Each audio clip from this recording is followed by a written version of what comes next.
پہلا سوال ہے جی کہ علامہ صاحب اگر کمرے میں تصویر امام حسین کی ہو تو وہاں نماز ہو جائے گی؟ بے شک نماز ہو جاتی ہے۔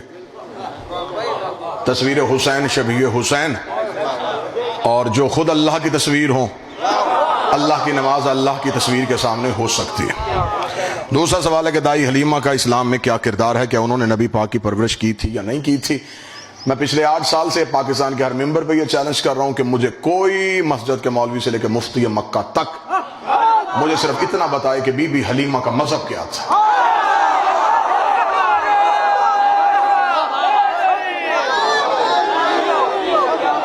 پہلے یہ بتائیں بی بی حلیمہ کا مذہب کیا تھا، کس کی بیٹی تھی، کس خاندان سے تھی، شادی کہاں ہوئی تھی، بچے کتنے تھے، رہتی کہاں تھی، مرنے کے بعد قبر کہاں ہے؟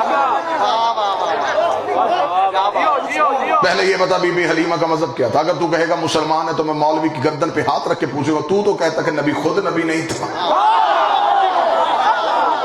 تو جب نبی خود نبی نہیں تھا تو یہ بی بی کس کا کلمہ پڑھتی تھی؟ اگر وہ کہے گا یہ نبی کا کلمہ نہیں پڑھتی تھی، پھر میں قرآن اس کے سر پہ رکھ کے کہوں گا کہ اگر وہ بی بی نبی کا کلمہ نہیں پڑھتی تھی، قرآن کہتا وہ حرمنا علیہ المراضع، ہم نے حرام کر دیا تھا دائیوں کا دودھ، موسیٰ پہ ڈوب کے مر جا، موسیٰ نوکر ہے یہ سردار ہے، موسیٰ ریت ہے یہ آقا ہے۔ 3 دن کا موسیٰ دائی کا دودھ نہیں پیتا، سردار کو پتہ ہی نہیں تھا کہ حلال کیا ہے حرام کیا ہے۔